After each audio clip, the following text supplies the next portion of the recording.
Welcome to the Trick Play Podcast. The full podcast is available on both YouTube and the Fresh Take Network, anywhere you get your podcasts. Hello and welcome back to the Trick Play Podcast. I'm Simon Szyszkowski here with Peterson, and shortly we'll be breaking down all the sports-related news, rumors, and drama that you will want to hear about. We had quite a good week this week where we started off in the NFL talking about the new schedule releases that came out earlier today as of recording this, but it'll be a few days from now from when you're getting this episode. Then we talked about Jared Goff's monster deal that he signed and what that might mean for the entire quarterback market. Then we moved over to the NHL, talked about Brad Marchand's comments about things being a part of the playoffs and whether players are trying to hurt each other and all of that fun stuff. Then we talked about Calvin Pickard starting for the Oilers and what that might mean for them. Does he have a chance to succeed? Will he fall on his face? We talked about it all. Then we'll talk about the NBA and the recent rumors that JJ Redick might be the man for the job in LA. Make sure to check us out on YouTube, TikTok, Instagram, and Twitter, as we have new content coming out every single week on each and every one of those platforms. And as a last little bit notice I might throw out there as well is, if you are a video viewer who occasionally likes to dabble in watching the audio stuff, it has recently been moved. Now you can find it under our name for Apple Podcast, Amazon, Spotify, wherever you get it. Make sure to just look up Trick Play and it'll be right there. That is where you are going to find it. Caleb, are you ready to get into it? Absolutely. All right, so this most recent Wednesday, we had everybody's favorite day on the NFL calendar. Screw the Super Bowl, screw the draft, screw playoffs, screw everything. We're here for the schedule release, baby. All 32 teams had their schedules released on Wednesday. They already knew all their opponents, but didn't know when they were going to play them. So we are going to go through all of the recently released schedules for the primetime windows. That's Monday Night Football, Sunday Night Football, Thursday Night Football, and we're each going to pick a favorite game, one that we are super happy that they put in primetime, and one that's like, why the hell does a national audience need to see this? We'll start with the best primetime window. We won't bury the lead here. We'll go with Sunday Night Football, and I'll start you off, Simon, with your best Sunday night game. What do you have? Well, for me, when I was looking at it, there was a lot of good stuff. I mean, that's fairly obvious when you're talking about Sunday. I think there's a lot of really, really good matchups. And we were talking about this a bit before the podcast as well, just on what we were both kind of thinking when we were looking at this one. And at least for me, there was a fairly obvious one in Lions versus Texans. Just in the fact that it's two teams that are just I'm gonna get completely honest with the people here. When I was making my list, I wasn't necessarily looking at it from best team versus best team. I'm looking at it as, I'm an NFL fan. I'm coming home from work. What do I want to watch? What game has two very exciting teams? And that's Lions and Texans. Yeah. And I had the exact same game for the exact same reasons.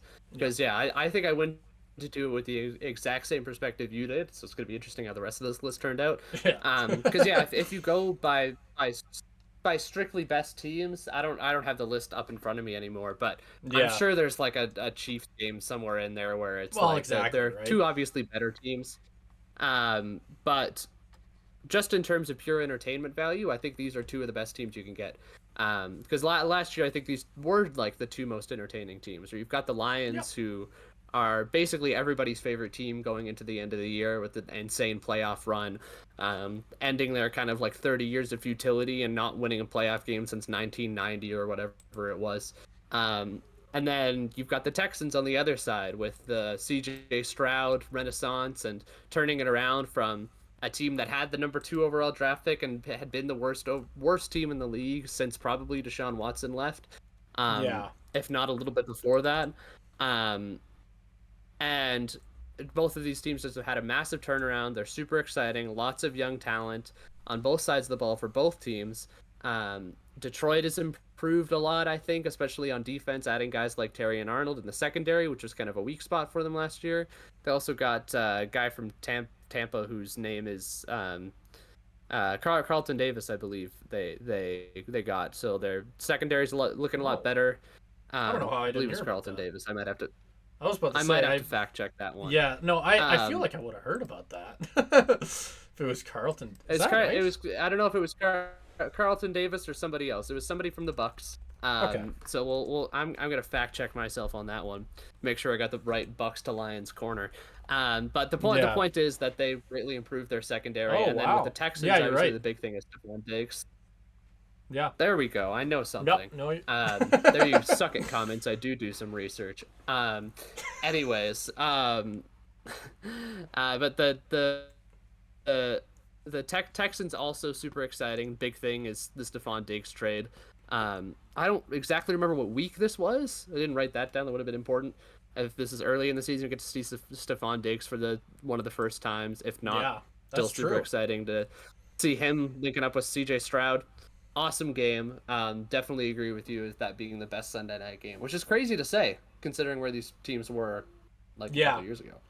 Well, and I just, as someone who doesn't necessarily have a lot of time in the fall to be sitting down and watching NFL games, I think this is definitely one I'll be trying to catch, for a lot of the same reasons you put right there. I honestly wasn't even thinking about the Stephon Diggs thing, but that's a great one too, just in the fact that it's a really good wide receiver matchup between Diggs and Brown as well. There's a lot of things to look at, I think. You pointed out Lions defense got better. It was already good, which should say a lot. I don't know. I'm very excited to watch both of these teams.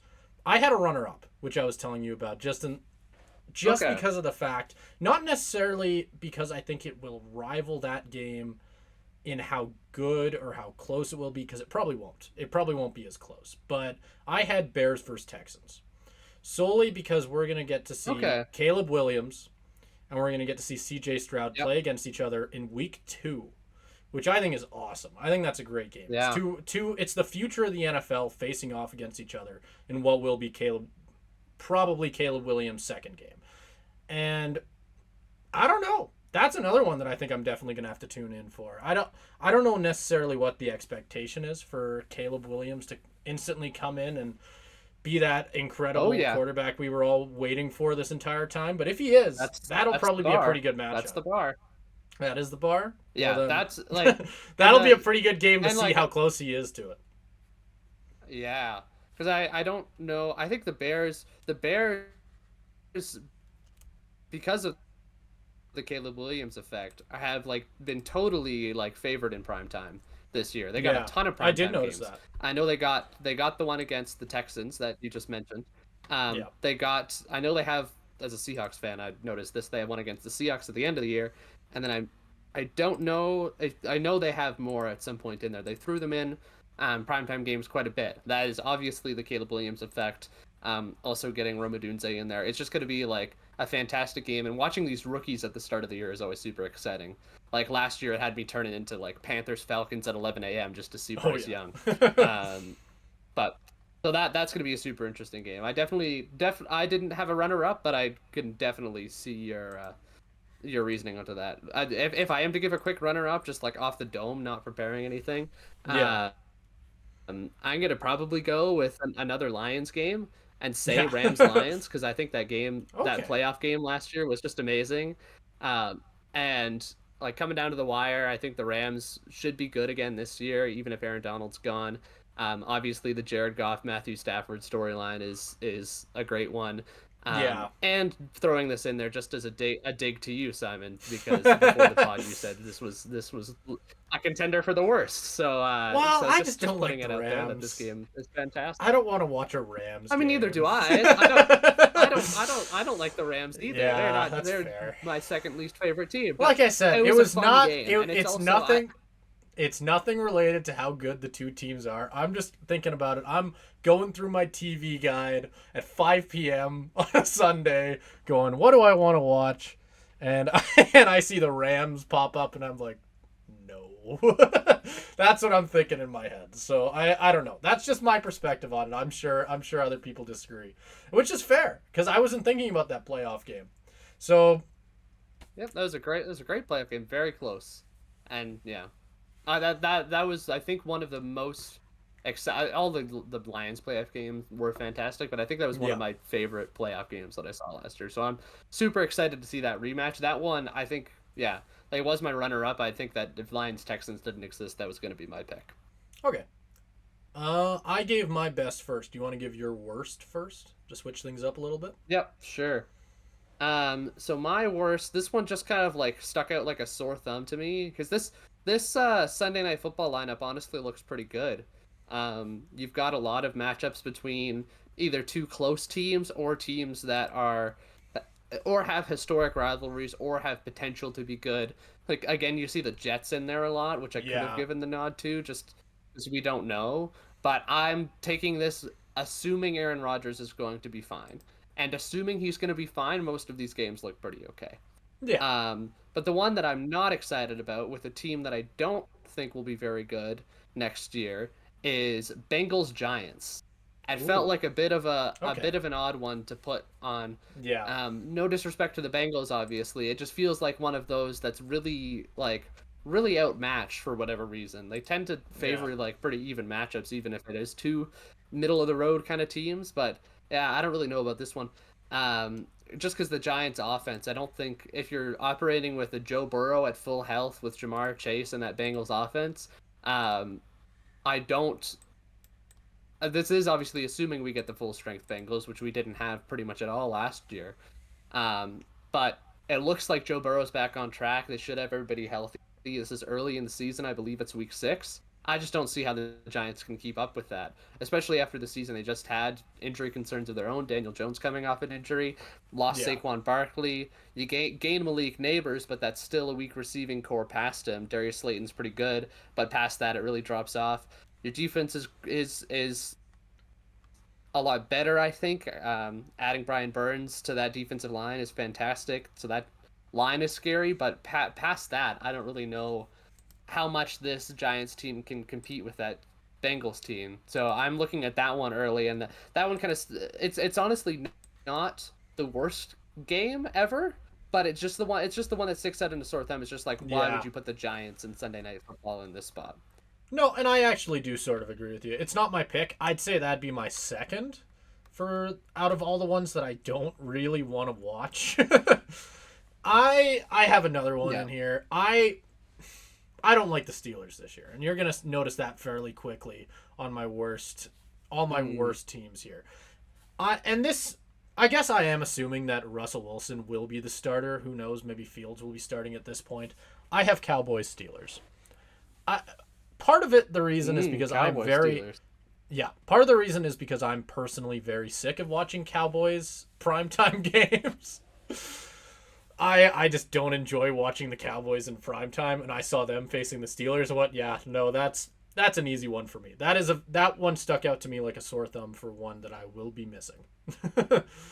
Not necessarily a knock on the Cowboys for their structure as a team and how good I think they will be this year. I just think that game will be boring. I think the Cowboys either completely destroy the Steelers, or we get a game where the Cowboys underperform. Maybe the Steelers play a little bit better. Who knows? But I don't know. I don't like that matchup. I think that's going to be a boring as hell game. Yeah, I agree with that. I do think the Steelers do kind of get overplayed in primetime a little bit. They are kind of a bit of an enigma this year, especially at the quarterback situation, like you said. I think they're still a lot I think the thing we forget about the Steelers, though, is that defense is still great. Oh, yeah. And I think their quarterback situation is a lot better than it is last year, even if it is a bit uncertain. Because I think even Russell Wilson, I'd take either of them over Pickett or yeah. or who the hell? Why is it escaping me? The guy. I was gonna say, there you go. I was gonna say I was forgetting Pickett's name. So I had Trubisky in my head, but that was not who played the end of the season for them. But either way, I think Russell Wilson or Fields, I'd be more excited about Fields personally. At this point, but I think either of them is an upgrade. So I do think there's potential for them to be good because they still made the playoffs, and Mike Tomlin will elevate that team every year. I think they can compete with the Cowboys. I think the big reason, though, that this is in prime time is just the historical rivalry part of it. No, absolutely. Where Cowboys Steelers, big big rivalry, multiple Super Bowls, like two of the winningest teams. I would honestly like I do think that's more of a weaker argument because if the game isn't good, it's still not going to be entertaining. Yeah. But that's one of those ones, especially when it's NFC AFC. You're only going to see this matchup so often. It makes sense for me to say like put it on a Sunday night. Like it makes sense. I understand why they did it, but it is lower down on my list too. Okay. Do you want to move on to Monday here? Since we took a good 14 minutes on Sunday. So we should probably get going at a little bit quicker of a pace, but still. Right. We just love the schedule release. We love the schedule. You could talk hours. This is like you pointed out, this is my favorite part of the year. Yeah. Like, fuck actually watching football. Let's talk about the schedule that's going to happen next fall. Yeah. All right. I'm so bored during the regular season, just waiting for schedule release day. Yeah, God, I hate like the season opener. I'm just thinking about next year's schedule release. It's all downhill from here. Yeah, exactly. All right. Well, I can give my best first year. I feel fairly confident on this one, solely, and you're gonna notice a little bit of a pattern here. Little bit of a pattern, just a little bit. I have Lions 49ers week 17. Just solely because of the fact I know I said I wasn't going based on how strong the actual teams are necessarily, but I think this is my one exception where I'm looking at two very, very good teams. The Lions are super fun to watch, like you pointed out. The 49ers, as much as it hurts me to say it, I enjoy watching them play when they're not playing the Seahawks. I need to add that at the end there. When they're not playing the Seahawks, I enjoy watching their brand of football. So I'm excited to watch that one. It's a rematch. It's two very, very good teams from the year before. So personally, when I saw that one, also very close to the end of the year, I'm assuming both of those teams will have very good records. So I'm assuming they won't be worrying too much about where their standing will be, but it'll still be a very important game, I'm sure, nonetheless. Yep, I think that's a fantastic pick, and well, obviously NFC Championship rematch. Oh yeah. Obviously, it's one of those where, barring you get a little bit scared about like how the season goes, injuries, whatever. But I think you're right. They should have good records, and it should be like a big determinant for playoff seeding at that point. Yeah. Which is another thing. Like the stakes should be high in week 17. So I think that's a fantastic game. Definitely one that would be up there for me if I wasn't such a giant freaking homer. I have the Lions against the Seahawks. So I have Seahawks Lions. Now you may think, wow, this guy's such a loser. Why would he pick the Seahawks? Brother! Best primetime games of the year. Now let me make my case for this. All right. Historically, in the last like couple years, for some reason, the Lions and Seahawks have just played like a couple of the most fantastic football games I've ever seen in my entire life. And it doesn't really matter how good the teams are. Where the first 2 years ago, where the Lions weren't very good. Still, it was their, I believe, second season with Dan Campbell. It was the year where they lost a bunch at the start of the year and then kind of went on a run at the end. But still weren't all that great. But it was still a close game, even though the Seahawks were a better team at that point. Same thing goes for this past year, where obviously the Lions outperformed the Seahawks overall in the season by quite a bit. But it was still a fantastic game. That game 2 years ago, 48-45, where it was just this fantastic shootout, the two teams going back and forth. Amazing game. And then I think last year's game was even better, where it was another shootout, going back and forth. Trey Brown picks 6 into the end zone. Lions bring it all the way back, goes into overtime. Tyler Lockett on the drag to win it for the Seahawks in overtime. Amazing game. It was a game that was so good that it actually, it got my girlfriend, who had never watched football before, it got her to become a Seahawks fan after that game, which I think is a testament to how good that game was. She's got a jersey now and everything. That's how good that game was. So I understand that Lions and Niners is probably a more appealing matchup on paper to most people. But as someone who has been watching these Seahawks-Lions games that have been shoved into the 11 a.m. Yeah. slot for a couple of years, and people have just missed out on some fantastic football. I'm so excited that this game is getting a primetime spot. Because if it were to be any Seahawks game that I'd want to watch in primetime, it would be Seahawks Lions. I'm so happy they made this move. Maybe it's a little bit homerism, but I do think if recent history is any indication, we're going to get a fantastic game. Okay. Do you want to move on to worst here? Keep the pattern going Sure. of you going first Sure. with this one. So Monday. So we're still on Monday Night Football. Yep. Going to worst. Yep.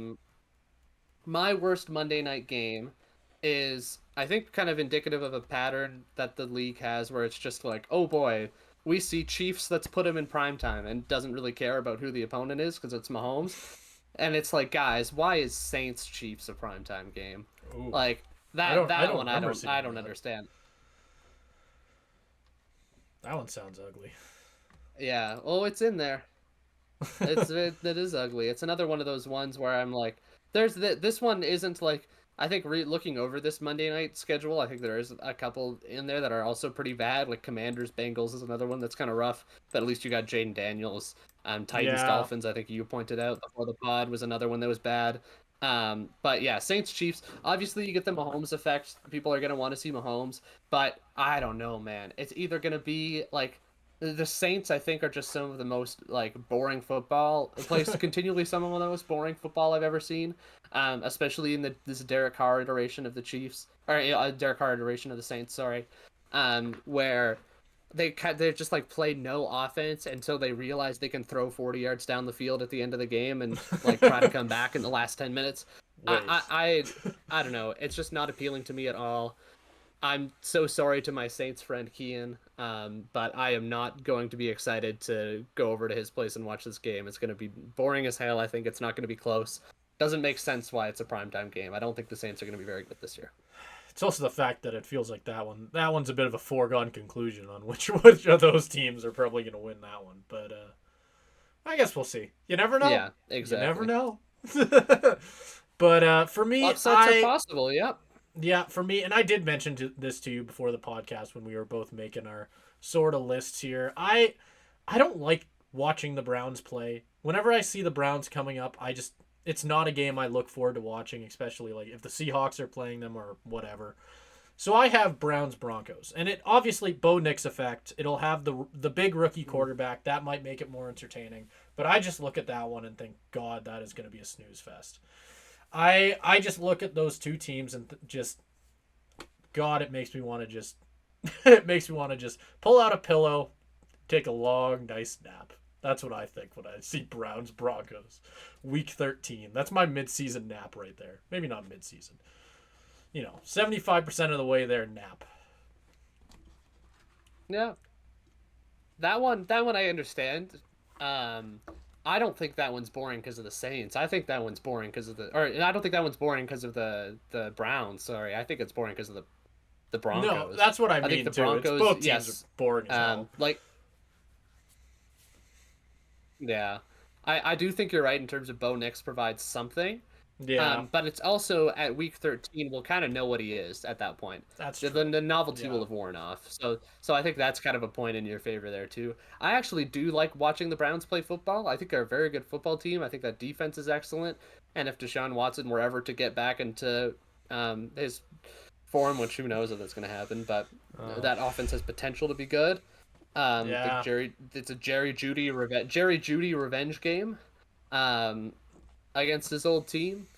But yeah, I definitely understand this one. It wouldn't be my first pick because I think there are a couple in there that are worse. But yeah, okay, fair enough. I just look at that one. It's not an ideal one. This is a rough segment to do just in the fact that I look at most of these worst games the exact same way, just in the fact that I'm picturing myself at 5 p.m. on the couch. Scrolling through the guide and I see Browns Broncos and I sigh, turn off the TV and go watch paint dry somewhere else. Like it's that's what I pick. That's what I think when I see Browns Broncos. But we can move on. I don't need to shit on them anymore. Thursday night games. If we want to, we can. Yeah, we'll do best. Yeah. You get the best here. What's your Yeah, best Thursday night game? Oh boy. Well, you know what? I had one that I think actually has potential to be pretty good, solely because it's two good teams, and that's pretty much it. It's the type of thing where it's not necessarily a game I'm all that excited for. It's a division rivalry. It's two teams that are looking to be very, very good this year, and that's Bills and Dolphins. That's the game that I threw in there. I at least to me, that was the one that stood out the most Yeah, to me. I have the same pick.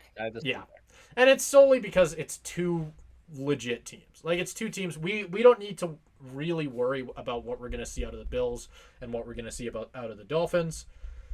By week 2, or at week 2, they're both going to be very good, and we're probably going to get a pretty good game out of them. We're going to get a Bills and Dolphins game out of that one. And that is better than most of the Thursday night games can say, at least to me. Yeah.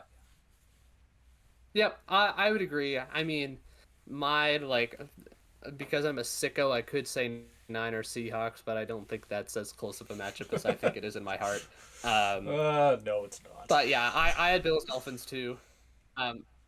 Yeah, it's not. But I build out Bills Dolphins too. I think it's also interesting just because these are going to be two good teams, but they've also made a lot of changes, and so it's going to be interesting to see how those all play out. Stephon Diggs leaving the Bills. You had a bunch of players on defense leave for the Bills too. Tre'Davious White, Jordan Poyer. No, they absolutely will be worse. All gone. Yeah. But same goes for the Dolphins, right? You had a lot of people leave on defense for the Dolphins too. So you're looking at this and it's like, who are these teams really? And we'll get to find that out pretty quickly. That'll probably be, unless the Jets are actually good this year, that'll be a key battle for the AFC East pretty early on in the season. Yep. Do you want to give your worst? This was really hard for me. The worst one. Sure. I think we sat here for like 5 minutes with me just scrolling back up and down, just back and forth, just which one is the worst? Because there is a lot, at least to me. Yep. I think there was a lot too, because a lot of these are pretty nasty. I look at like Patriots Jets is pretty rough. Yeah, that one's that was my Cowboys Giants is rough too. There's a lot of these that are just terrible.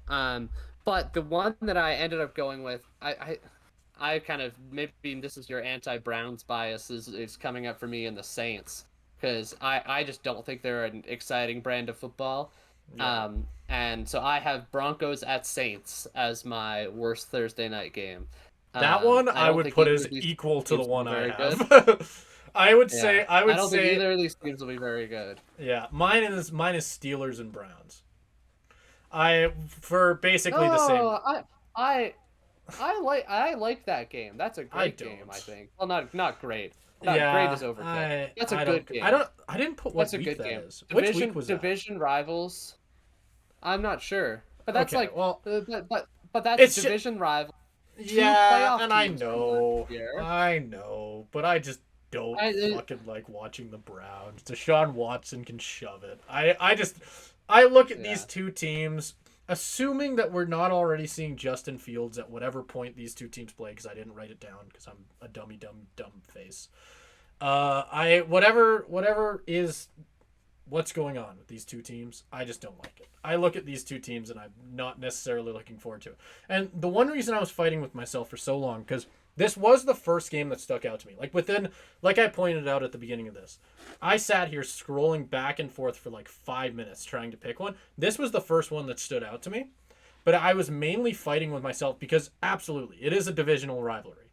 It is a game that historically will be pretty good. Historically, there are a lot of things going its way to be good. I just don't like it. I don't like a lot of things about it. I think that its only hope, at least to me, is that Justin Fields is starting at this point in the season. Then it might be fun to watch, but we'll see. Who knows? That's my take on it. Caleb, did you freeze? Yeah, I've been kind of freezing this whole segment, I think, but I got enough of of what you were saying there, and I get it. Like, I don't think they play the most exciting brand of football, either of them. But I also think, yeah, I think the division rivalry carries it. I think they are two good teams. It'll be a defensive battle. Like, if you don't like defensive football, then don't turn in, because this game is going to be like 17-10 or something, or like Yeah, 10-7. and that's pretty much exactly Both what of these I teams mean. are carried by their defense. Yeah.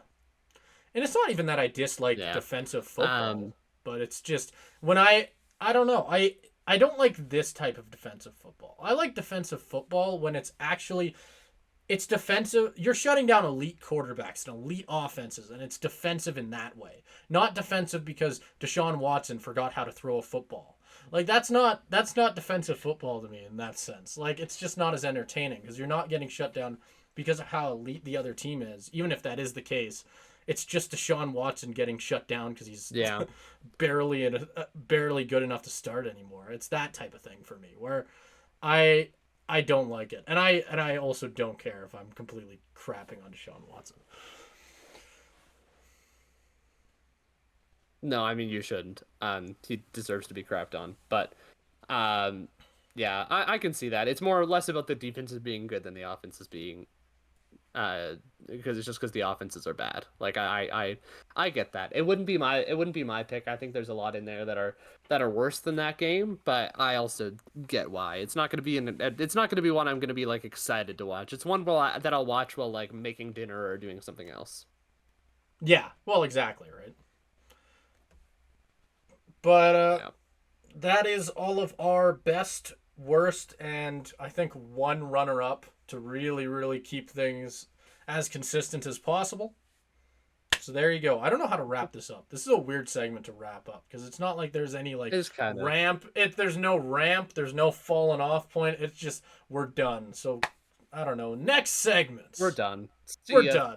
See you later. Next segment. Like and subscribe. For our next one here, we're going to talk about Jared Goff's new fancy-ass contract, which he signed for $212 million, which includes a record $73 million signing bonus, which is absolutely nuts. I feel like we've been hearing about a contract extension potentially coming for the last little bit for Jared Goff. I wasn't too surprised to see the Lions wanting to bring him back in this spot, but seeing how much he got was a little shocking to me, at least from my perspective as someone who pretty much watched the headline go in and pretty kind of just went, wow, holy smokes. I did not think he'd be getting that big of a bonus. But I'm not sure what you think about it, Caleb, because at least for me, that was my original reaction, because holy. I mean, I had the same reaction. I think I look at it I think looking at it in the context of the last few years and looking at it in the context of the Matthew Stafford trade makes it even more interesting.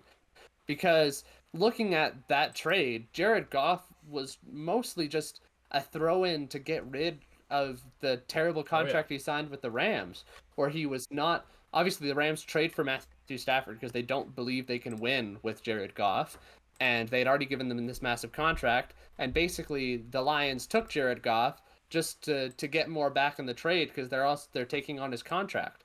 Like, he was a negative asset at that point. Like, he wasn't really part of that trade in terms of, oh, we're trading one for one. It was the fact that they were getting rid of him. And I just remember, like, even... Well, he was a joke as well. Because that was when I obviously... Yeah, he was a total joke at that point where I remember, like, even watching there's a Seahawks-Rams playoff game that the Seahawks ended up losing, of course they did. But Jared Goff got injured, and I think I got more scared of the Rams at that point, where I was like, "Oh, well, I think we're actually more screwed now that he's out of the game." But he's totally revitalized his career in Detroit, and I don't know. I was also, I mean, I've been a big Jared Goff hater anyways. I thought he was basically created by the Sean McVay system, but he's done really well. He's obviously led the Lions to their first playoff win since 1990, whatever.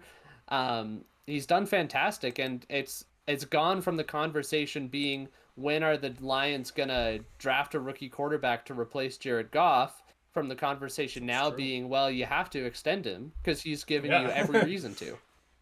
No, absolutely. I agree with that. Because I do remember that being the conversation, just in the fact that I remember, I don't know if it was that first off season or this one after, there was a conversation about Detroit maybe not being smart in not taking a quarterback. And now we're looking at it and imagine if they did take a quarterback.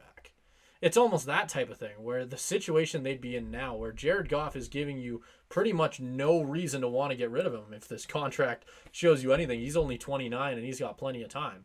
I mean, it'd be a very, very odd situation to look at if they did have a young guy sitting behind Goff now. It's obviously a good thing that the Lions were able to buy into him very, very early. Clearly, they saw something that we didn't, and now it's looking like more than ever that clearly they saw something that maybe even in that first trade that we all didn't. And Jared Goff had his moments in LA. Whether you think that was because of the system or not doesn't matter clearly anymore, because he ended up getting another big contract, which none of us in 1,000 years would have thought he would have gotten when we were watching that especially that last season in LA was pretty incredible to watch, at least for me, because he was not good. He was not good. Like whether they, I don't know. Like, it's tough to say. I doubt that this was part of their plan. You say, because you said in terms of like maybe this was they saw something in the cards from the start. I'd be pretty surprised if they did. I mean, obviously they did trust him to start up until this point, but I really did think he was just a bridge, because the conversation kept being how good are the Lions going to be once they get a quarterback. And he just kept playing like he was. At first, he just played good enough to keep the job and not get another quarterback, and they just kept getting better and better. If we do want to talk about the money, I think that is something that's really interesting, where I think so. He's getting paid until this is probably the last big contract he'll get. He's getting paid until he'll 33? Be a free agent when he's 35. 35. Because he's currently this upcoming year will be 30. Extension. That's right. Yeah. No, that's my bad. Yeah. So he'll be 35 by the time he's free agent. I don't know if this is necessarily accurate or not, but Spot Track has the cap hits by year. It's very interesting how they've spread this out, because they've got cap hit of 27 million this upcoming year. Then it balloons to 32. Then it goes all the way up to a $69 million cap hit in 2026. Whoa. I can't imagine that's going to stay the same. 54 million the next year, then the final year of the deal 61 million, which I maybe that tries to account for the cap going up. I'm sure they'll restructure the deal. Like I just can't see how that cap number stays the same. Holy, yeah, that is insane. I don't think, yeah. That is wild. He's getting paid like he's a top 10 quarterback in the league, and I do think it's kind of interesting to say, like, he obviously deserved an extension, but to what point did the Lions overpay? Yeah, no, absolutely. That is insane. I can't get over that.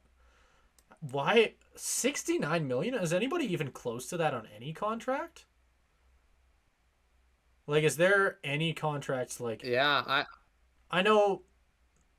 I don't even. Yeah, I don't even. You have to be. Yeah, you do have to take that number with a grain of salt, because it is 3 years out and a lot can change. Like, that's why I say, like, they will probably restructure. I doubt we'd ever see that hit the books, but that is strange to see that high. No, absolutely. Yeah, I'll throw it up here just so that the people can see as well. But like, 69 million. What the actual hell? That is insane. It does fall off after that as well. It's a lot of money. 54, 61. That is bonkers. But yeah, no, this entire cap sheet is just bonkers to look at as well. Just in the fact that it doesn't even make sense to my brain how that ends up working out with him making 27, 32, and then let's just jump to 69 million, and then we'll jump back down. I don't remember the last time I would have seen a contract like that where it's, instead of working its way up or even just working its way down, maybe it's like a mountain.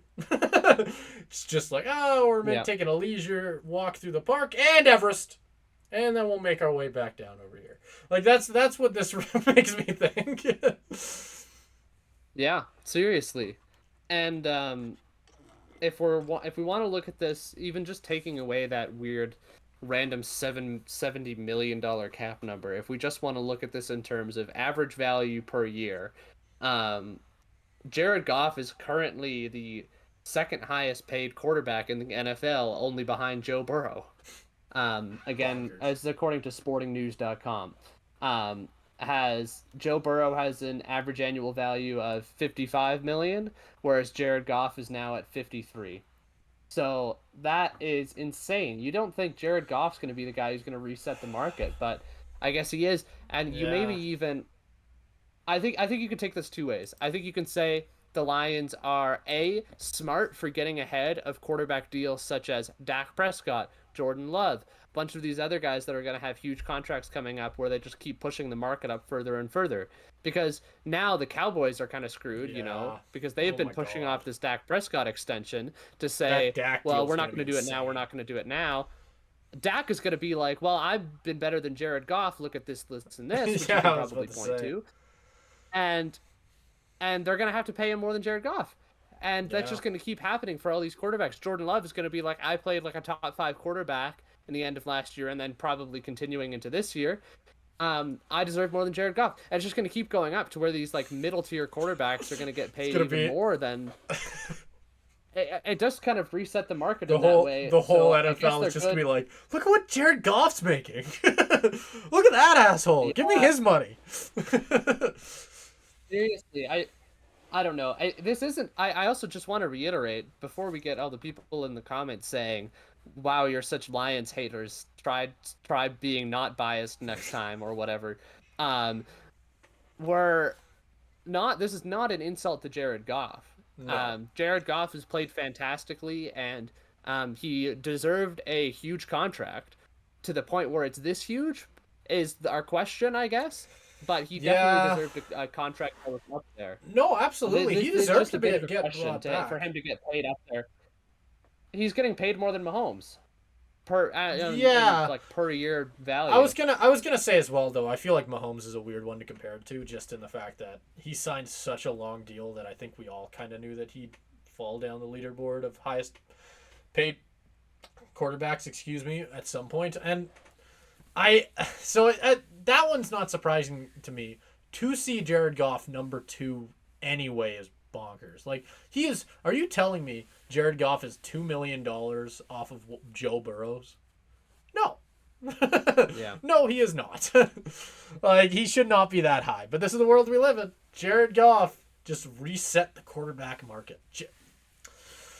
Dak Prescott, $60 million contract. It's coming. Yeah.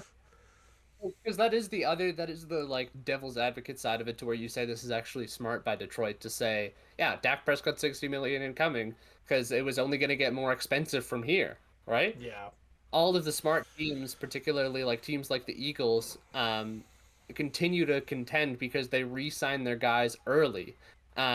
You saw it with, I believe they just got like Devontae Smith done on a contract, and that was way before they needed to. But you get him at cheaper rates at that point because contracts just keep going up and up.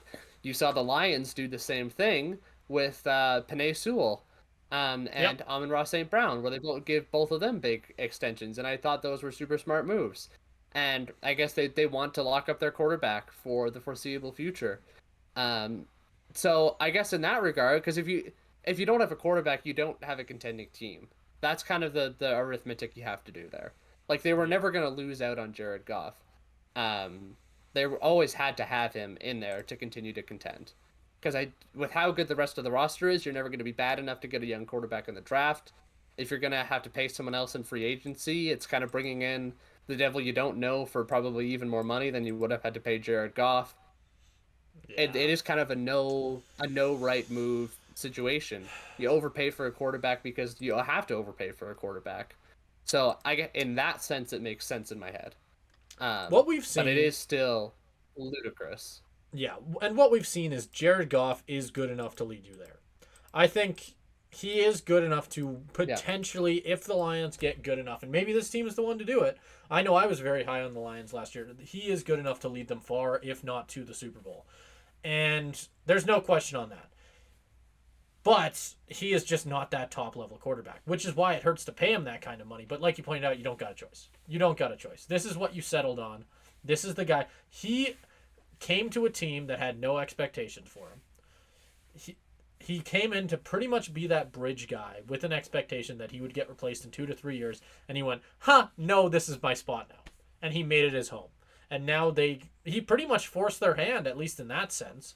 This is Jared Goff's team now, whether the Detroit Lions like it or not. And it's... Yeah. And for them, I don't know if it's necessarily a bad thing. I think that there are a lot of quarterbacks that would be better on this team than Jared Goff, for example, as someone who doesn't necessarily think Goff is the most talented quarterback on the planet. And that's not necessarily me hating on him. He's obviously made what he has work.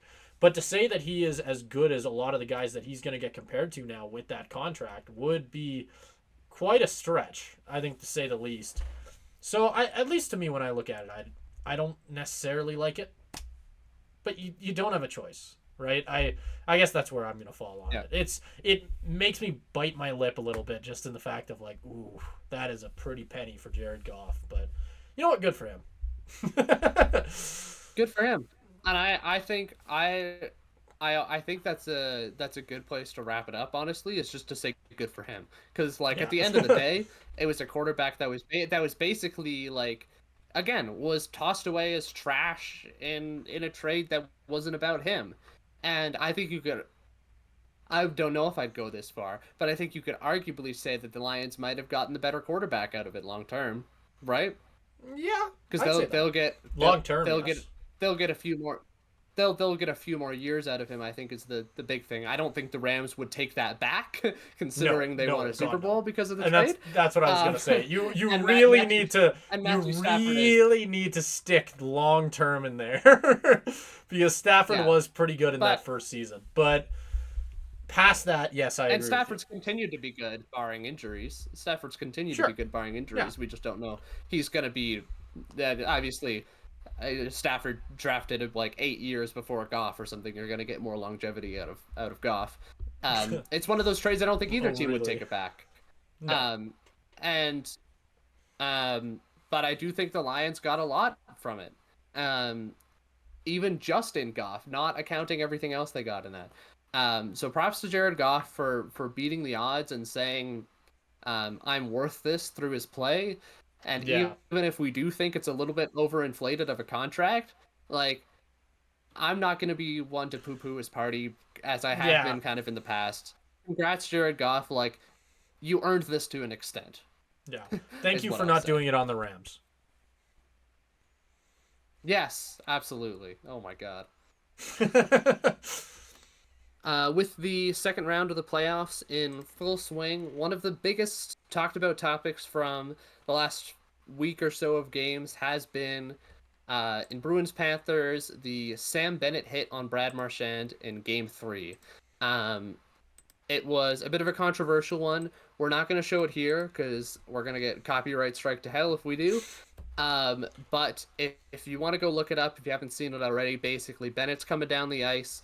Marchand gets in his path, and Bennett just kind of takes a shot at him. Very much looks like an intentional sort of shove. Marchand goes down awkwardly. He's injured. He's out games 4 and 5. And lots of conversation about whether Bennett should have faced any disciplinary action. I don't believe he did.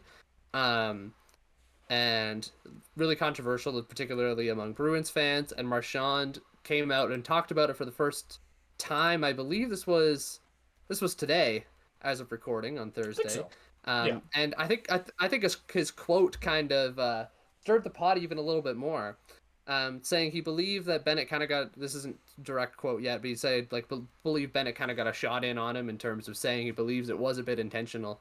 Then he goes on to say this. This is a quote from him. He said, "It's part of the game. It's part of the playoffs. People don't want to say it, but part of the playoffs is trying to hurt every player on the other teams. And the more guys you take out, the more advantage your team has.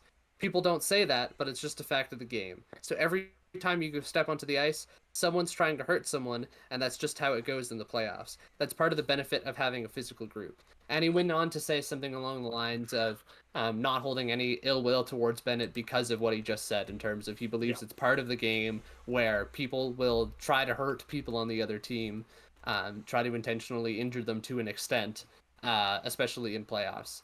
To what extent? Obviously, Marchand is probably would be one of the biggest perpetrators of this, if true. But to what extent do you think this is true? Oh, absolutely.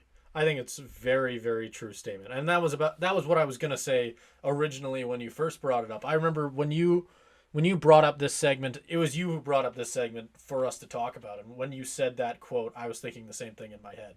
Why would Brad Marchand be mad about someone taking a run at him when Brad Marchand's done that his entire career? And I think it says a lot that he is coming out and saying it, because if it is surprising to anyone out there that the Bruins have done that, clearly you have not watched a lot of those Bruins runs, and that's not a hit at the Bruins, because it's just a fact of hockey. Everybody knows when playoffs comes around, and you see the star player on the ice, you maybe take a whack at his shins. You want to slow him down. You want to slow him down however you can, and that is something that it's not exactly hidden. If you talk to pretty much any hockey player, they'd be able to tell you that. And it's not surprising at all to see Brad Marchand just go, yeah, no, that's what happens. That's what Sam Bennett was doing. And I have no ill will towards him for doing it. If anything, it's a compliment. That's how I'd look at it, personally. And that's just the way I look at it as someone who grew up playing hockey. Is if you're the player getting whacked, or if you're getting chased down by those ugly hits, it means you're doing something right. And I think that's kind of the way that a player like Brad Marchand has to look at it. It's the fact that if you are being the target of that, and of course it knocked him out for a few games. He's not happy about it. But the fact that he has no ill will, of course, yeah, no, that's no shit for me.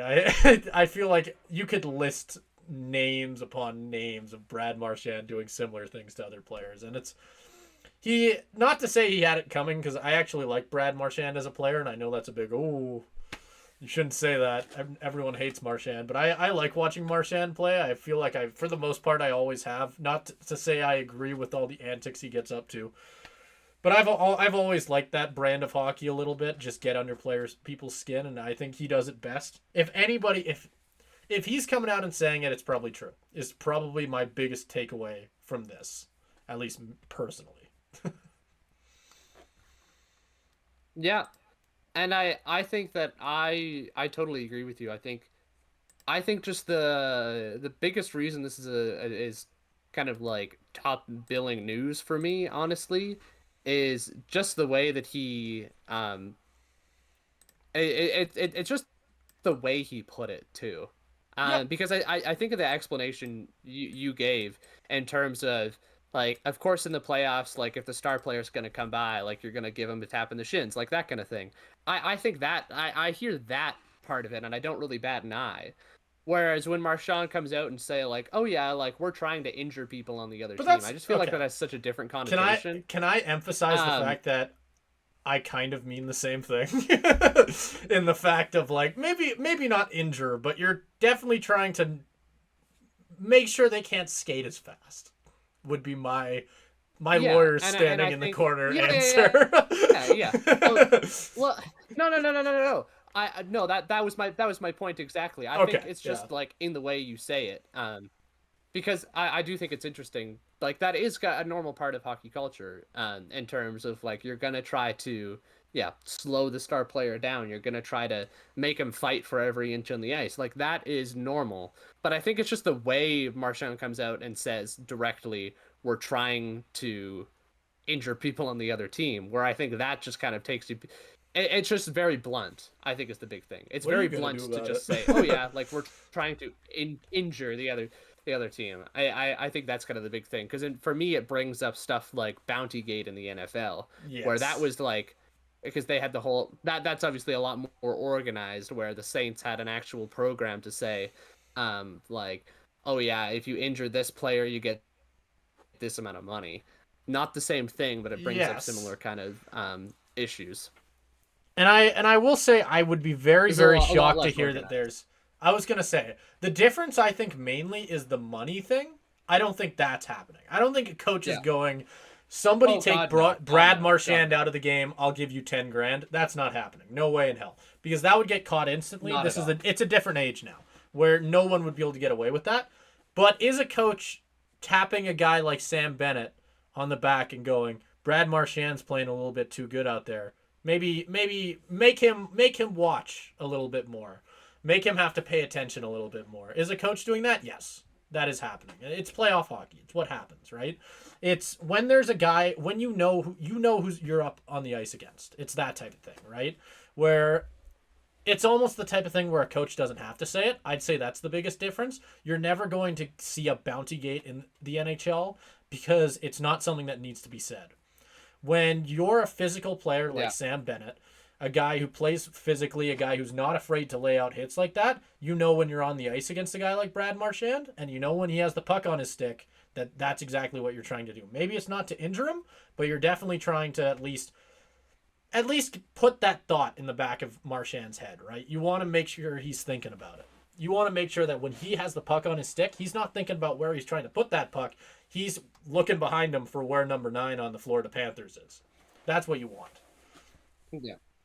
Yeah, and I think that conversation is like that's where I think Marchand is wrong in term to up to a certain point, just because of the again I'm kind of repeating my point here, but just in terms of the connotation of the language of Yeah. injure. Like when I think injure, I think like in like a torn ACL, like a big injury, like getting knocked out. Whereas like you're gonna make a guy hurt. I think you're Yeah, gonna I make guess him there is a like difference. have I think to go to the ice bath and like really just like you're yeah, gonna be that's very sore the next but day. I do I think that's a what he different meant. thing. I think that's what he meant. I think there I is think very so much a too. difference between I think there's injure a and hurt. misinterpretation Yeah. broadly of what he's saying, and I don't think he fully portrayed what he was meant to say because I think it Yeah. sounds a lot worse than what he means. It's still bad. If you're not used to It's a still hockey bad. environment, it's still bad. I can say though, like growing up around it and growing up, especially in like later years on a couple teams that I played for, where I was definitely more, where I definitely had a bit more fun knocking people around. I think I can definitely say that's definitely there, but I don't know. I don't know. It's weird. Injuring is very different than hurting, right? That is the big thing. Yeah. You wanna put somebody on the bench. It's because hockey is such a mental game. At least that's the way that I look at it. I don't think you're necessarily trying to hurt them so that they can't play. You're trying to hurt them from playing well. And you start by putting that thought in the back of their head, right? Because the last thing Marchand wants after getting hit by Sam Bennett like that is for Sam Bennett to do it again. So you know when Marchand has the puck on his stick and he's skating up the boards in that same way that he was doing it in that play, he's going to be thinking a little bit differently than he was on that play, right? And that's what Sam Bennett wants. That's what the Florida Panthers want. And that's the way I look at it. Where I don't think that Sam Bennett was trying to hurt Marchand, like injure him. I don't think that Marchand thinks that Bennett was trying to injure him. I think that it's kind of just a code. I don't know. I feel like if Marchand actually came out and went, I think that Sam Bennett was trying to put me out for the rest of the playoffs, it'd be a lot bigger of a story and I'd have a very different opinion on it. But watching Sam Bennett for all the years we did in Calgary and just seeing the type of player he is, I don't think he was trying to injure Marchand. It's just not his style. Bennett's always been a very physical player. He's not afraid to get in people's faces. He's not afraid of many people in the NHL, and I just don't think that's his style. I don't think he's necessarily a dirty player. I think that he just saw a chance to lay one on one of the best players on the Bruins and took it. So at least that's again. I feel like we're kind of dancing in circles a little bit because it always happens when there's a segment where we both agree on something, where we both keep repeating the same points. But I'll throw a different grenade into the equation then here. Sure. Where I'll put up this. Obviously, I don't think the NHL will be happy that he said this. I don't think, even if it is a part of hockey culture in general, I don't think the NHL is going to appreciate a player coming out and saying, "I intended to everybody intends to injure each other in the playoffs," even if it is kind of an unspoken thing. Do you think he'll face I don't think suspension, obviously not. No, God no. But do you think he'll be fined for saying this? Like, where do you think that kind of falls in the real discipline? I really hope not, but I guess I could see it. People have been fined for a lot less. So, who knows? If he faces a fine, I guess I wouldn't be shocked. I think my question, if I'm going to throw it back over to you. Well, I guess, do you think he'll be fined? I'll throw that to you first. But I don't think so, but I wouldn't be shocked if they like make a motion to say like we are investigating these comments or whatever. Like I think that it will be mentioned. You know, they'll make some sort of gesture, but nothing will happen. And that's exactly what I was about to ask after that, actually, is do you think that this is something that after Marchand comes out, because I can't really remember a player coming out and actually saying it. I guess to me, it's always just been something that I kind of figured everyone knew. But now that Marchand has brought it into the light and everyone knows about it if they didn't already, I guess my question is, if there is actually an uproar about it and there is actually a conversation about it and people are like, oh, hockey players are being stupid and they're all trying to injure each other and it's all barbaric and all that, do you think there is a conversation in the offseason about refereeing more in the playoffs? Because it's always been known that referees are a lot more relaxed in the playoffs, to put it lightly. And they don't call as much, and they definitely have a more let-them-play attitude. Do you think that style of refereeing and that sort of thing is going to get called and into the light, and maybe we see that conversation had of should referees be letting the players basically play this barbaric brand of hockey, even if it is entertaining? Do you think that is a conversation that gets had, or do you think this is something that just gets swept under the rug? I don't think that's the conversation that will be had, because I do think there will be kind of. I think it depends how big the story gets. I think if this starts getting into more major news networks and starts getting, which I doubt it will, but I think if the quote kind of goes more viral than it is and starts getting to more of an audience who isn't as familiar with hockey, then I think the NHL might be forced to do what I kind of said, where they say they're kind of investigating it. I think that would be as far as it goes. I don't think it would be. I don't think it would be a refereeing thing. Yeah, pretty much. Like it'd be more of a gesture than anything. But I do think, to the point of refereeing it further, I don't necessarily know that that's gonna change anything, even if you do. I don't. Yeah. I don't think the refs are gonna be like. It's a player thing. Like it's a. Marchand is bringing into question the intent of the players on the ice. Intent is the big thing. And I think that's what would be investigated, if at all, because I don't think the NHL, like we said, it would never happen in the NHL. But I don't think the NHL wants a Bountygate type situation to happen. Yeah. So they'd look into it. They're not going to find anything, and then I think at that point it'll get swept under the rug and people will forget about it. Yeah, because at the end of the day, the only thing that'll ever happen, and I think most enforcers would tell you this too, is just the fact that all you're ever going to get is a pat on the shoulder. And go get him, champ. That is all that is being said, and the player knows what to do, and it's as simple as that, right? Like, it's not an actual Bountygate thing. That enforcer isn't making more money because Brad Marchand is going to have CTE later in life. That's not how it works. Like, there is no incentive. It's just plain old playoff hockey. And I mean, it's also just like, it doesn't even have to be a coach tapping it on the shoulder, like I said. It could just be Sam Bennett playing Sam Bennett hockey. Sam Bennett saw Marchand skating along the boards and said, ooh, yuppie, and then absolutely knocked him on his ass. That's what I'm picturing in my head. Like, it's just, that's playoff hockey, right? It's just the type of thing where you do not want to let a star player get comfortable, and that's exactly what they did. To me, it's Marchand just said exactly what playoff hockey strategy is. All the players who can afford to sit in the box for 2 minutes without their team necessarily getting all screwed and all that, they're not necessarily worried about taking a trip, I guess. With this next one, we're going to talk about the Edmonton Oilers, who we've been talking about quite a bit in the last couple of weeks here, but in this segment, we're not necessarily going to be talking about the matchup that they have going on, which has been our main thing we've been poking holes on.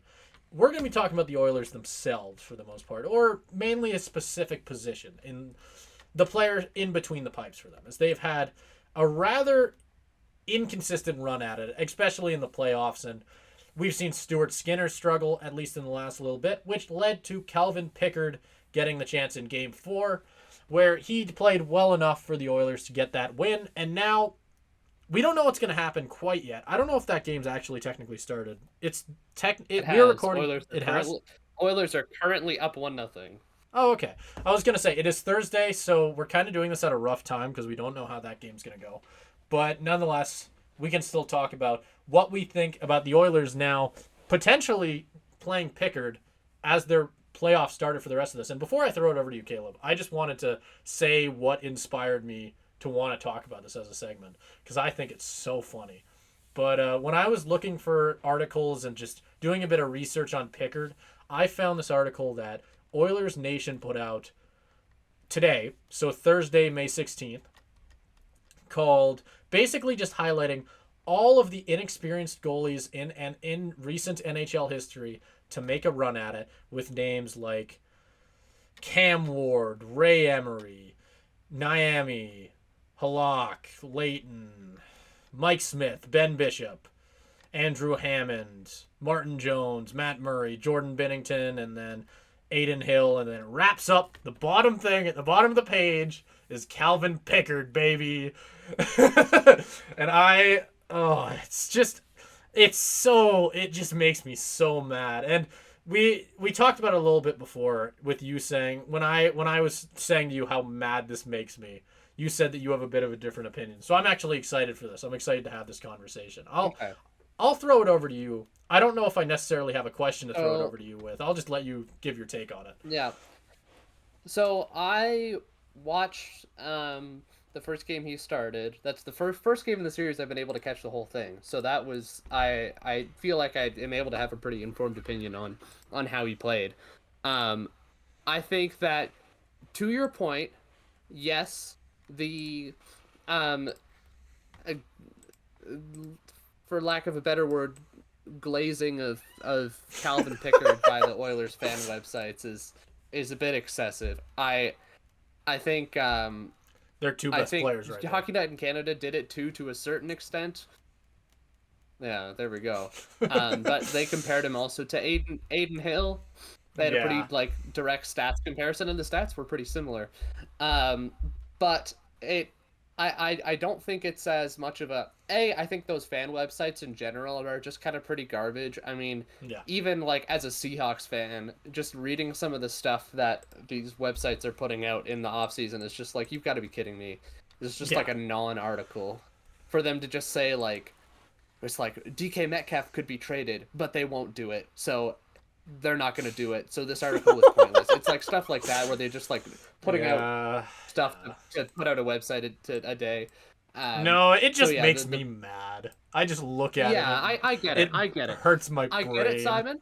But putting aside the fact that these fan websites are dumb anyways, I do think it's a fine comparison to make at this stage. At this stage is what I'm going to say. Is because you can point... The point... No. The point is not to say that he's at that point yet. That's where these fan websites get it wrong. I think the point is to say that it is possible to have a goalie switch to an inexperienced goalie in the playoffs and have it work. And I think that's the point that they're trying to make. Okay. I think Hockey Night in Canada made that point way better than this Oilers fan website was doing, because the Oilers fan website at this point is just saying, look at all these goalies who did well, and also Calvin Pickard. Yeah, obviously that's garbage. Obviously he's only started one game. I understand that's bullshit. But looking at it in terms of directly comparing it to Aiden Hill, it is an interesting comparison because it is a similar situation. Skinner obviously benched for performance reasons. I believe, if my memory serves me, Logan Thompson was injured is the reason that Aiden Hill took over. But very similar thing. Very little known goalie who's been in the league for a while but has mostly been a backup. And then he kind of gets thrust into the starting role in the second round. I believe it was also second round for Vegas when Hill came in. So I believe that's the point to make, and I think that is a fine point to make. Okay. I think you can't say he's going to have success until he has success, but it's a fair comparison to make given the circumstance. In terms of whether he actually had success, after watching the game, I think sample size is too small, just to give the boring take out of the way. Yeah. But I also think that just in comparison to Skinner, oh my God, like it did seem night and day. Well, Because look, just before I let Yeah. you go, just to compare the stats to set it up. The game before, Skinner let in 4 goals on 18 shots, and then the next game, Pickard let in 2 goals on 21. So yeah. obviously a big improvement there. I'll have more to say on that later, but I'll let you hop in. I feel like that's just an easy softball for me to shit on Skinner. I mean, I think I've been a big. I hate Skinner. I hate watching him play goalie. I don't think he's very good. I don't care if I'm offending Oilers fans when I say that, because I know they're just going to go, oh, he's just having a bad series. No, he's just a bad goaltender. I don't think he's very talented. I think that whenever I've watched him play, I just feel very whelmed. I don't think he has the potential at all to be a starting goaltender, and I think signing him to that contract is an absolute albatross. But in that sense, I don't hate Pickard. I just mean it in the sense of, like, you are... Pickard has not been very good in his NHL career. I remember when he first came onto the scene, the big conversation around him when he was first entering was the fact that he was the guy who was too good for the AHL, but too bad for the NHL. Every time he came up, he was just meh. He wasn't anything special. Everybody thought for a little bit when he was on the Avs, like, is this his year? Is this year he finally breaks onto the starting roster, and he'd never do it. He'd never really be able to make a long run at it. And when he finally did, he was very mediocre. 904 save percentage. Just fine. 31 losses on the season. Not very good, but the Avs were pretty bad at the time in his defense. And looking through the rest of his career, after that 904 save percentage, he did not have a 900% save percentage on a season until this recent season with the Oilers, where he had a 909. And the one thing in his favor, when I look at something like that, is, for one, that's bad. That's bad. That's an immediate red flag for me. But the one thing that I would immediately throw out there is the fact that a lot of goalies, all it takes is for them to get hot. And even when they do have the track record of a guy like Pickard in the NHL, which isn't very good, with all of his best 3 seasons of work coming in his first 3 years, which were all before 2017. And now we're living in 2024, where we're talking about Calvin Pickard being an NHL playoff starter, and it's just blowing my mind, because I hate it. It just doesn't make sense to me. With the Adin Hill thing, Caleb, you are absolutely right. Adin Hill had been a backup for a while, but the key word is that he was a backup. Pickard was not a backup. He was an AHL goaltender up until this last season, where Jack Campbell forced the Oilers' hands and Pickard had to come up, and he did a decent job. In his time, he took that opportunity that he got, and he made it work. Good for him. But do I think he actually has that talent? No. I just don't like it if I'm the Oilers. I think that this is a really, really bad sign when you're having to rely on Pickard. And another... I don't know. I'll throw it back over to you here, because I feel like I've talked for a while, but I don't. Yeah, I can give a defensive Pickard here, because Okay. I think to your last a couple of things. Being able to watch the game, I think, informs this opinion a lot better, because 2 goals on 21 shots sounds okay anyways. Yeah. He basically pitched a shutout. The 2 goals that he let in, not at all his fault. The first one was a deflection off the skate of his own defenseman, Darnell Nurse, that took a bad bounce. Nothing he could do about that. One of those goals that it's like I don't care who you put in there, a bounce off your own guy into your own net. You can't do anything about that. Second goal, same thing. Where Brock Besser is just shooting it at players in the middle of the net in a scrum, and it bounces off the scrum in the middle of the net and redirects into the goal. Both of the goals that Pickard let in were just like these kind of fluky redirections that I don't really know if you can do much about. The first one maybe you could have back, but the second one especially, he really is just throwing. Besser really just was throwing it at the middle of the net and praying something worked, and it did. So Pickard, I think basically pitched a shutout. The one thing I would say against Pickard's game, that it was game 4 we're talking about, obviously, because game 5 is currently ongoing. The one thing I would say against Pickard is that you can tell kind of by the shot numbers as well. Oilers played some fantastic defense. Yeah. The Canucks also did not look great on offense for a lot of the game. Oilers played fantastic defense. Not a lot of shots were getting through, and a lot of those shots were not very high danger chances. So he did get the benefit of that. But when the Canucks did get those high danger chances that weren't just the deflections off random people in front of the net, Pickard stepped up and he made the saves. And you can't ask him to do any more than what he's given, right? And he basically, on pucks he could reasonably be expected to stop. I think he basically pitched a shutout. So I'm going to give him the benefit of the doubt on that. And before I toss it back to you, I'm just going to say to that point of you saying, oh, he's an AHL goaltender, not a backup. I think he's very much proven himself to be a decent quality backup. Because Jack Campbell was assigned to the AHL like at the start of the season. He's been the Oilers. Yep. He's started. No, he played 20 games. 20 games. He played 20 games. Obviously part of this is because the Oilers are good, but had a winning record. It had an above 900 save percentage. I know it's not fantastic, but it is at like a good level for a backup. So I think that's not fair to say, oh, he's just an AHL goalie, not a backup. I know that's where he's been most of his career. I know, like you said, that's kind of been the trend. But I don't think it's fair to say like he can't get any better than that, or that's not his ceiling, or you can't win with him. I think it was a ballsy move by Chris Knoblaw to say take out Skinner, put in this guy, and I think it worked out. And like you said yourself, I think goalies can get hot, and I think it's fair to just ride it out with him until he starts not performing. And I think they're off to a good start with that. So I have faith in the move. Honestly, I think it was the right call, and I am looking forward to see how he performs in the next few games because it started off on a good foot. No, absolutely. I think the one thing that you said there that I do absolutely agree with, even if I don't think that Pickard is necessarily a playoff starter, is if he gets hot and he's playing well, absolutely keep him in. Do not put Stuart Skinner back in those pipes. That is suicide. That is absolutely a poor decision. I agree with you 100% there. I think that the main point that I was trying to make there was just it's the fact that I lost my train of thought, but I found it again. So don't worry about the transition. No transition. Fireworks. Look at the fireworks.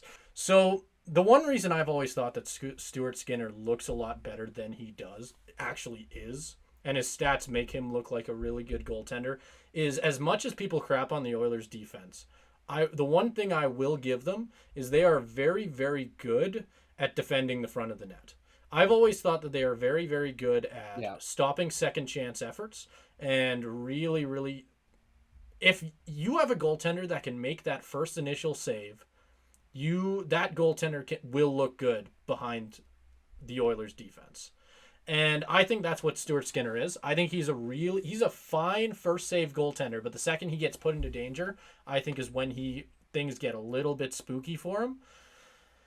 And I think that's my main defense. As someone who wasn't able to catch game 4, I look at those stats and I look at what you're telling me. It just sounds like Calvin Pickard got the same type of benefit of the doubt, if you will, from that defense that Stuart Skinner did, and was able to play a Stuart Skinner game where he was able to make all of those easy saves that made him look good. And even if he was able to make those high danger saves, like you pointed out, it's still, I don't like it. I don't know. My main point that I'm trying to make here is just the fact that I think the Oilers defense does a good job to inflate a lot of goalie stats. And just because Pickard was able to put a 900 save percentage in his first season since 2017 doesn't mean that he's a different goaltender than he was those last couple seasons. Like, if he gets hot, lovely for the Oilers. If he gets hot and is playing great, awesome. I'm wrong. But personally, when I just look at it, out of all the backups in the NHL that I would pick to throw into this spot, Pickard has to be on the lower half of them. I just don't like it because he doesn't have that. He doesn't have that experience. He hasn't been on many playoff teams. If you look at the teams that he's really walked his way through, I'm pretty sure that was his first time ever starting in a playoff game. Because I'd be very shocked if he. I'd be very shocked if he had ever made it into another one. And I do want to point out though, like props to him for starting his first ever playoff game. Yeah. At I think age 32, I believe. It was honestly like a super sweet story. They had his parents in the crowd. They cut to a whole bunch. Awesome story. Like we can argue about it for a while, but it is a fantastic story. And I'm super excited for him to get that chance, just to like get the human interest story in there. Awesome for him, just as a person and as a hockey player. Like great opportunity. Glad to see that he took advantage of it. Just on that angle of it. Yeah, and a lot of the logic behind a lot of the steam behind my rant mainly comes from that article. Just instantly, it pisses me off because it shows what the expectation is instantly for him being thrown into this. I don't think which isn't fair. Which isn't fair. No, absolutely. I don't think we should be looking at the top. I don't have a list in front of me, but if I were somebody working for the NHL Network, or if I were somebody working for something like that, we've seen this list. We've seen all of these goalies who have been thrown in last minute, and you can list them off, right? Like Matt Murray, Binnington, all of those guys. Like, we've seen that list 100 times. I want to see the list of all the goalies who have been thrown in and sucked because they're backup goalies playing in the playoffs. Because I almost guarantee you that list's longer. Like, it's that type of thing, right? Just because it worked out for all these people doesn't mean it'll work out for you. If throwing your backup in the playoffs when nobody thinks it'll work was the recipe to success, everyone would be doing it. Like, I don't know. At least to me, when I look at it, I just don't like it. I don't trust it either. I feel like he's just a goaltender who's waiting to explode, if that makes sense. Like, he'll play great for as long as the Oilers can and their defense allows him to do it. But I just think that when the Canucks get going, he's going to really, really struggle. And that's not me necessarily saying Skinner will be any better. Because like I said, I hate Skinner. I don't think he's a good goaltender. I don't think Pickard's any better. So I don't think the Oilers have found their next goaltender because they were able to throw their backup in the playoffs. I don't think so either. I think it's just I think my point is just to be less I'm generally a lot less pessimistic on it.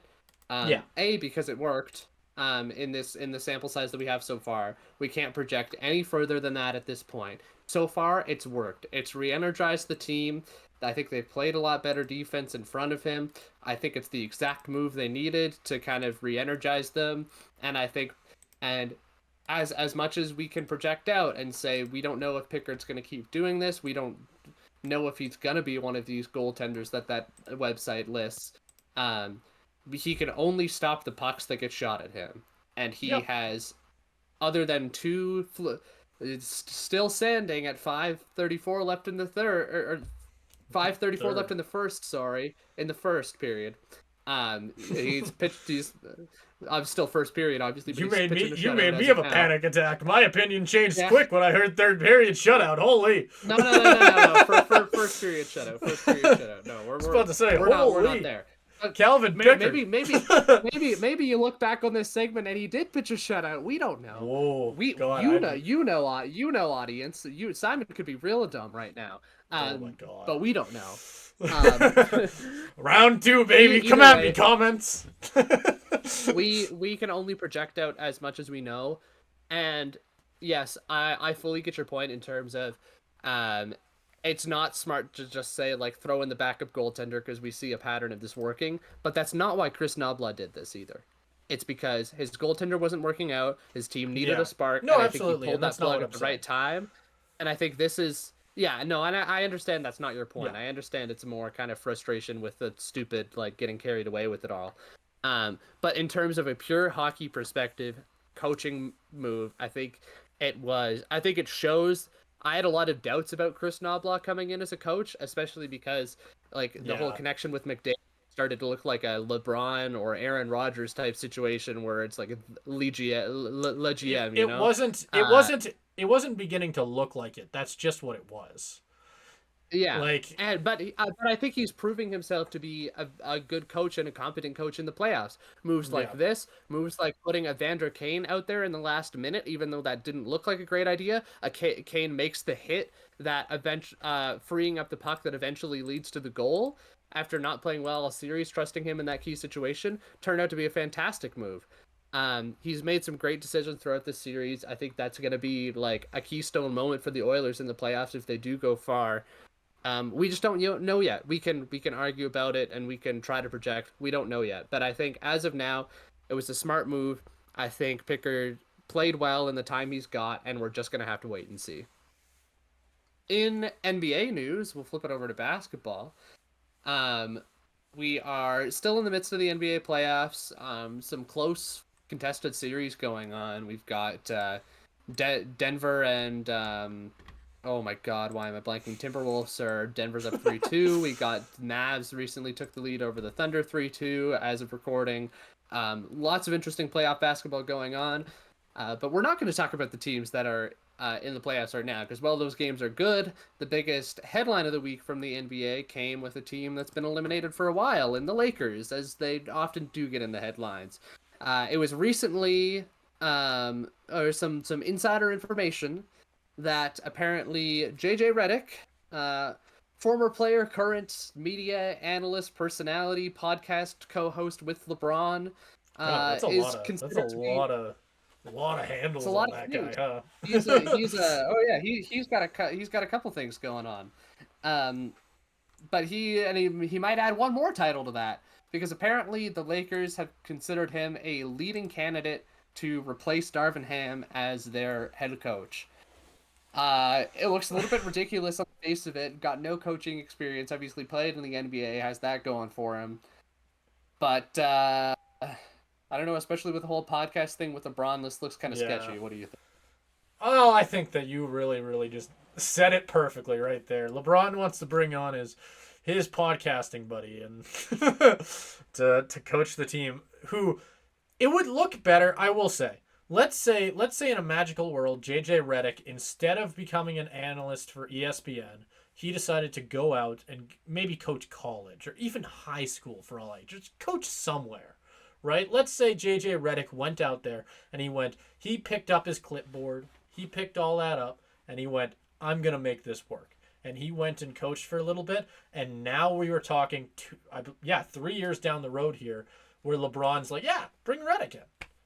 Maybe I'd understand it a little bit more. But to give Redick basically the job just because he's LeBron's friend is just the most bonkers thing I've ever... I think this might be... We all talk about, like, basically Le GM and all that, and that whole thing. Like, we've talked about that 100 times with different hires for LeBron. If it has ever... I don't know if it's ever been more obvious than in this case. Because of the fact that it's not like you're really... It's not like there's an actual argument for Redick being the coach, other than the fact that he's LeBron. He does this podcast with LeBron. Let's bring him in. Like, what are you gaining by bringing in a guy like Redick? What is his coaching style? Like, you know how we talk about that when we talk about bringing in a coach? What is Redick's coaching style? Like, no, who knows? He's never coached before. He hasn't coached anywhere. Like, it doesn't make any sense. And it does... A good thing to probably bring up here is the fact that the Charlotte Hornets they didn't say when, but I remember reading this article at some point. They did at one point think about bringing in Redick for their head coaching vacancy, but passed on him. And that's honestly more surprising to me because I'm surprised he'd be getting looks at all across the league. Yeah, no, that's pretty crazy to me, but it's... I don't know. It doesn't make sense to me. If we want to get into what Redick said that kind of fueled the fire a little bit as well is why he wants to get into coaching potentially and why he wanted to look for specifically an NBA head coaching role was the fact that he said that his competitive drive wasn't being Holy, Simon's having a stroke. His competitive drive isn't being satisfied just sitting in that analyst role. And to quote what he said in this article is, I really miss the juice. I miss the action. I miss the competition. I miss the leadership. I miss being on a team. That's what he said on the Road Trippin' podcast. That's a hell of a quote. That is a hell of a quote. But JJ Redick is this the juice? You heard it here first. You know what? He continues, actually. This is what he continued to say. In a locker room, physically in a locker room, after winning a road game, you miss that stuff. There's a high that you get as an athlete that goes beyond passing and shooting and dribbling and taking a charge or dunking a basketball. Those are all these little moments of actual gameplay. It's the other moments that I miss, that I feel like we all miss as ex-athletes. And the part about coaching in general is the thing that I miss. And the things that I love doing that involves coaching. That is all part of coaching. That was a hell of a quote. I actually don't know what he was actually... That was very roundabout. I was gonna say. I feel like he said a lot without saying anything. Exactly. Yeah. I get what he's trying to say. He's basically saying that in his experience as a veteran, being on all of those teams and being in all those situations, he misses that. He thinks that he can be a good coach because he coached as a player, I think is kind of what he's saying, in a sense. Or at least he's been in a locker room. He's returning to a place he knows. Yeah, exactly. That's a better way to put it. But I do think that's a different conversation, and I want to bring up kind of the hypothetical you brought up at the start of this, because obviously I'm still not like, I'm more of a football fan than I am a basketball fan, but I do think there's a football example that's kind of pertinent to this, and in terms of that comparison you made, where JJ Redick going into this now, 0 coaching experience, versus you gave the hypothetical if he went to the high school or maybe even college level, coached for 3 years, and then went and tried to go up to the NBA, different conversation. I think you look at the big examples of those two in football that I see are Deion Sanders in college, and then you've got Jeff Saturday in the NFL. I think those are the two big ones, where you look at Deion Sanders, it worked his way up, where he went to Jackson State first, obviously smaller college program, had lots of success there, moved up to Colorado, had a decent amount of success in his first season, gained a lot of hype. Season didn't end up going as well as necessarily people hoped it would at the end of it, but still outperformed expectations, as that Colorado team wasn't very good to begin with, where that's kind of viewed more as a success, versus you bring in a guy like the Colts did for Jeff Saturday for half a season as the interim head coach, where that was really just bringing back a former player because he was a former player. No coaching experience past maybe high school for Jeff Saturday. He was the head coach. He was the head coach of Hebron Christian Academy. Oh dang! So no coaching experience there for Jeff Saturday, pretty much. And Jeff Saturday won his first game and then immediately lost 7 straight. Which kind of shows you how it goes when you bring in a guy who was not a coach, because it's a different profession, right? It's not the same thing. You can't just come in and say like, I'm going to be a good coach, I'm gonna be a good... You win that first game out of hoorah, this is our former teammate. We like this guy. And then you lose 7 straight because you don't know how to actually do your job. Yeah. And I think that would probably be the same thing with JJ Redick, because it's not like JJ Redick could just kind of coast on the talent of his team, because while it is a talented team, it's also an aging team with AD and LeBron, and it's a team that got eliminated in the play-in game. Or no, did they make it in and get like first round? Got swept in the first round. Got beat to death by Jokic. Like that. Yeah. It was like swept or 4-1 or whatever it was. I think it was 4-1 if I'm remembering right. I don't remember. Not that it matters. Yeah, not that it matters. Because we all knew they weren't going to go anywhere. Well, playing Jokic in the first round is a death sentence. It's a death sentence. But anyways, he's not going to be able to just coast on the talent. I think it's just an experiment that's not going to go well. And to just kind of like throw it back to you with this, Simon. We both kind of you brought it up at the start before the podcast. We kind of talked about it a little bit. How do you think the fact that JJ Redick is currently co-hosting a podcast with LeBron, how is that going to impact the locker room? Like how as Lakers management can you possibly okay that? Like, I know LeBron is management. How does even he think this is a good idea? I don't know, man. I look at it like, you know what's funny?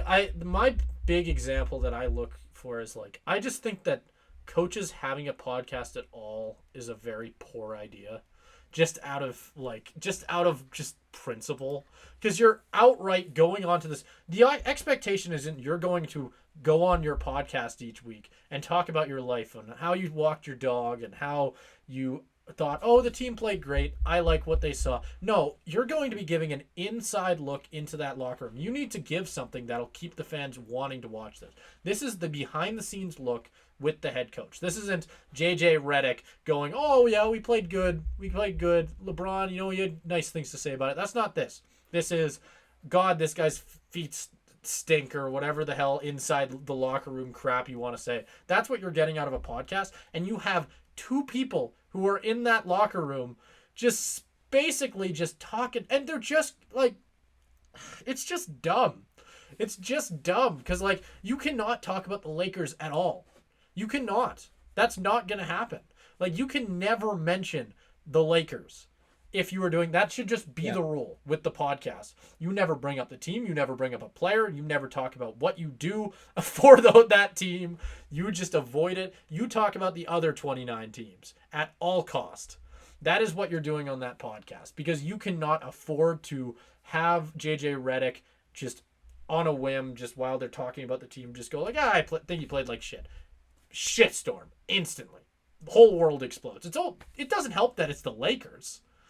Like, if it was a different team, even then, with LeBron as well, like, it is like the biggest shitstorm upon shitstorm of things all working against each other. And there's no way in hell it works. Yeah. There's no way. I cannot imagine in a million years. No. Imagine if and we always look, there's a lot of things we talk about where there's even just a small, tiny chance things go differently, right? When I look at a move like this, I think there's no way in hell. And you can hold me to my word on that. If JJ Redick gets brought in to coach the Lakers, there is no way that team succeeds. I do not imagine in a million years JJ Redick coaches a team with LeBron James on it to a championship. Not in a million years. I will jump in the Pacific Ocean. There we go. You'll be joining me. Yeah, I there still we go. gotta do that. Yeah. I'm on board with you there. I'm not gonna throw an ocean bet out there again, because I'm already one in the hole for that. But that's true. I think that you're right. I think it's made worse I think it's made significantly worse by the fact that it's LeBron's buddy, and that's just a weird dynamic already. I think, not that I think JJ Redick couldn't succeed. I think there's a high likelihood he doesn't, just because he doesn't have coaching experience. But from everything you see of him as an analyst and a player, like, he's a smart guy. I think he could make it work. I just think maybe if he got hired for the Charlotte job, maybe eventually something works out there. Like, I think that would have been more likely than anything working out in LA, just because of how weird those dynamics are already. I could see him potentially in, like, everything kind of goes right for him and he kind of picks up on stuff right away and is able to use, like, his, like, strategy to his advantage, whatever it may be. Don't know what it would be at that point, but whatever it may be, he gets some sort of break as a coach. I could see that happening for him anywhere else. I don't think it'd happen in LA. Like, I think that's just the worst possible case for him to start his coaching career, because it's automatically all going to be overshadowed by his relationship with LeBron, as most coaches are. But this is just to a completely different level. Thank you guys so much for watching this week. If you enjoyed what you saw, make sure I'm gonna shout out the audio side first. Like we mentioned at the top, we are no longer on the Fresh Take Network. We are by ourselves now. So if you want to find us on audio platforms, Apple Podcasts, Spotify, wherever you get your podcasts, just look up Trick Play. Easy as that. All our stuff in one spot. Should be super easy to find now. There you go. Find that on Spotify. Find that wherever. If you like listening to audio podcasts, like I know I do, it's a great way to listen to us. So go find us there. Otherwise, make sure you subscribe to the YouTube. Check us out on Instagram, Twitter, TikTok, all that good stuff. We'll get into shoutouts for this week. This is one that I think I saw the day after we recorded the podcast. I showed my girlfriend this quote, and I was like, oh, and in my head I'm like, oh, I already know this is gonna be my shout out for the week. This is the most fantastic thing ever. So my shout out is Lions cornerback Terrion Arnold. And last weekend was Mother's Day. And in the spirit of Mother's Day, Terrion Arnold was asked about his mother. And oh, I did hear this. Terry and Arnold was talking about his relationship to his mother, and I'm not even gonna read the quote just yet. I'm just gonna read the headline that I got from Yahoo Sports. The headline is, Lions Terry and Arnold said he'd jam his mother into the dirt if they lined up against each other.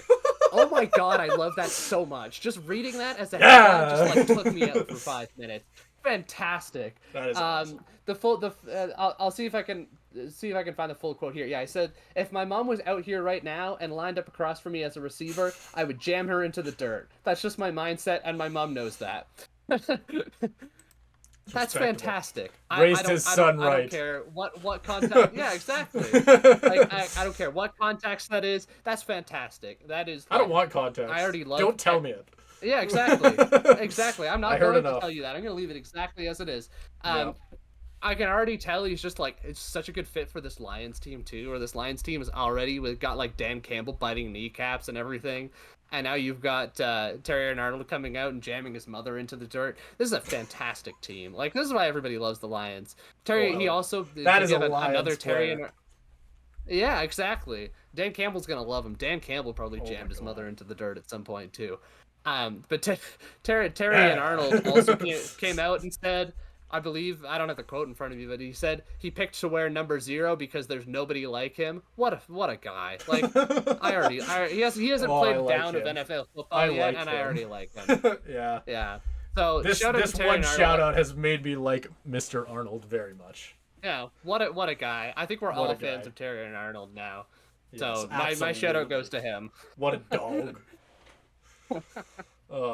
My negative shout out is the fact that. BC fishing licenses cost so much money, and it makes me very mad. As someone who's going to be spending a lot of time in BC this summer, I am an Albertan, and in Alberta, I only have to pay $20 for an annual fishing license. Caleb, I already told you, BC fishing license cost more. Take a swing at how much they cost to someone who doesn't fish for an annual license in BC. Just take a guess. $20 is how much it is in Alberta. It's 20 in Alberta. Yeah. So I'm gonna guess it's obscenely more. I don't know if I want to overguess. I'm gonna say like 50. You should have overguessed. Apparently, I don't remember the exact number because I looked at it about a week ago and went, no. I'm just gonna fish when I get home. But it's I think $65 or $70, which is the craziest thing. For if I wanted an 8-day pass, I would have had to pay $40. Jeez. Which is ridiculous. Yeah. The second I saw that, I was like, no, I'm gonna get a $20 license when I get back to Alberta and fish when I'm back home. That's a way better plan. So yeah, that's my negative shout out. Screw you, BC. Imagine being such a sucker that you live in BC. What a loser. Being in BC. Couldn't possibly imagine that. Taking the words right out of my mouth, buddy. I could not live here with them damn $70 annual fishing licenses. I'd be driving across the Albertan border to go fishing. And never in a million years. That fishing license also probably has PST attached to it, which is again something we don't have in Alberta, so it's an extra 10% or whatever it is on top of. You know what's the funny thing? Existing 5%. I'm driving back tomorrow, and the one thing I need to do for sure before I drive back, because I've been due for one, is I need to get an oil change on my car. And I feel so dumb for not doing it back when I was still home in Alberta, because it would have costed me probably pay for anything in BC. Yeah, it would have costed me. But the thing is, I was overdue for one on the drive over, and now I'm like looking at it and going like, if I wait, because it's not a short drive. I'm not going to say the exact amount of hours because I'm not going to do that. But it is not a short drive, and it's long enough that I'm looking at it and going, I should probably get it before I go. Because I'm going to be way overdue if I make the drive without it. So, yeah, no, I need to do that. So I'm going to do that here, probably cry when I see the bill, and it's going to be a great time. So, yeah. Yep. That's got to be BC for you. Yeah, that's BC. Other than that, very beautiful. BC is very beautiful, but God, is my wallet looking ugly. That's the best summary of DC I think I've ever heard in my life. Yeah, pretty much. Anyway, make sure My to wallet subscribe hurts, everywhere. but my eyes are happy. There you go. There you go. Make sure to subscribe everywhere. Check out the audio podcast on all the places you can check it out, which is under our name now. So that's a very important thing we have to shout out, I think, because we want to make sure that all you audio listeners, don't think that we just abandoned you like a poor child on this side of the street. That is not what happened. You can still listen to the podcast in almost the exact same way, just in a different place. Audio listeners, we're not going to jam you into the dirt like Terry and Arnold's mother. That's exactly right. Or maybe we will. Yeah. Maybe we will. Or maybe we will. It's out of love, though. Out of love. Out of love. Out of love. We will jam you into the dirt out of love. Head first out of love. You will eat. Yeah. You will eat dirt out of love. Hope you like that's our motto out here. Of love. That's a good idea. Yeah. Wait, Caleb. I think yeah, we're forgetting something. Thank you for watching, and everybody, remember, Penix better have a warm ass. See you next week.